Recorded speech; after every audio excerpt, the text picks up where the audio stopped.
Are you from Illinois? Yeah. Yes. Yep. I'm not. Okay. Where are you from? I'm from Omaha, Nebraska. What is the nickname of this state? Take your best guess. I couldn't even tell you, to be honest. Best guess. The Windy City. That would be Chicago. Same thing. I think it has something to do with Abraham Lincoln. Probably the Tree State. I don't know. I genuinely have no idea, honestly. Windy. I know it's like Chicago's the Windy City. I honestly don't. I don't know. Illinois, known as the Prairie State, once contained 21 million acres of tall grass prairie when settlers arrived. According to the United States Department of Agriculture, less than 0.01% of Illinois' original 21 million acres of prairie remains.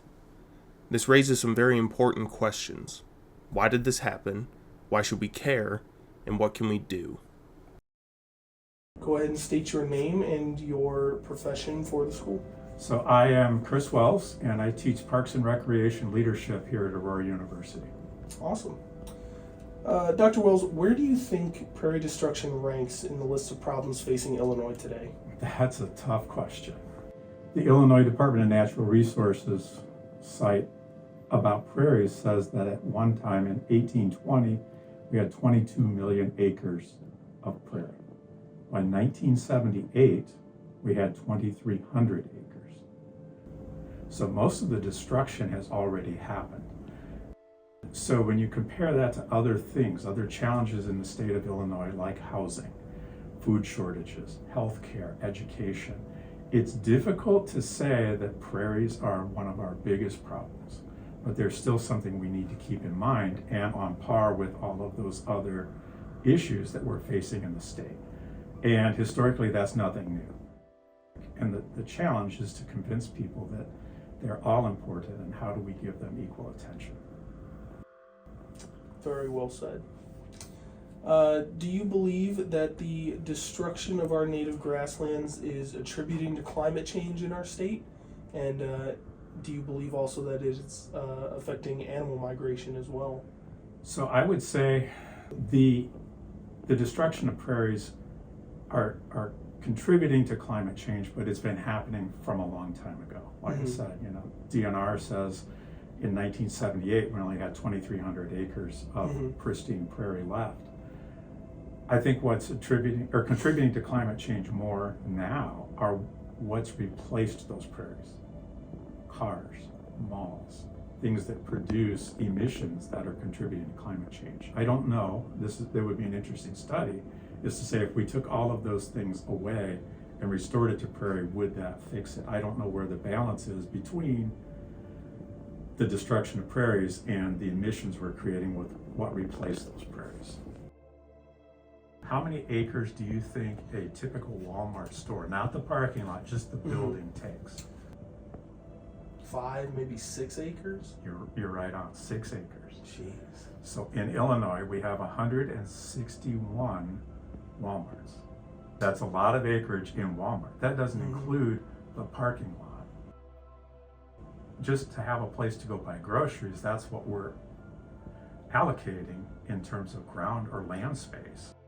That's how we're using our resources. So to say to people, let's take your Walmart away and put prairie in, you might get some pushback. So that's where I think education is important, getting people's buy-in to the fact that we need to allocate land to things other than housing and retail. Dr. Barclay, where do you think prairie destruction ranks in the list of problems facing Illinois today? I think it's up there, maybe not the top one, right? So I think there's a good deal of the ways in which environmental issues are intertwined with, of course, economic issues, health issues, issues of just cultural unity. Prairies are often overlooked. We think about trees and forests as being sort of one of the big cleansers of the earth, right? But grasses do that as well. And so I think there's a good amount of that that's impacting not only air quality, but also species loss, of course, right? What are some solutions that you propose we as normal citizens can do in Illinois to combat the destruction of prairies? I think a lot of it is so volunteering, of course, at prairie restoration places. There's learning about it is always one thing. So there's always the conceptual and then the practical that we can do. Learning about things, understanding the impact of them, understanding the benefits. But on a local level, going to a town hall meeting and thinking about how can we get Aurora to be like Madison, Wisconsin, where you're allowed to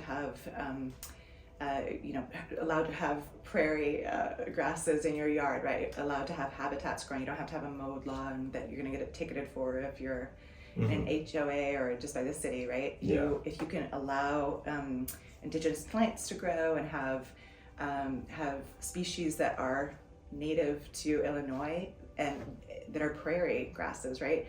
If we can do all of that, that's a huge step.